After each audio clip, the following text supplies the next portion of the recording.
শুন হেৰো শুন অসম দেশৰ সোণালী ইতিহাস তাহানি দিনৰ 600 বছৰীয়া আহোম ৰাজত্বৰ পাতনি মেলিছিল চুকাফাই।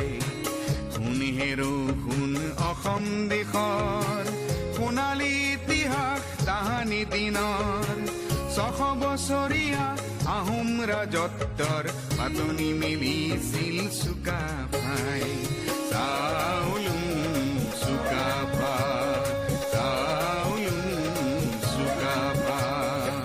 শুন হেৰো শুন অসম দেশৰ সোণালী ইতিহাস তাহানি দিনৰ 600 বছৰীয়া আহোম ৰাজত্বৰ পাতনি মেলিছিল চুকাফাই। চাওলুং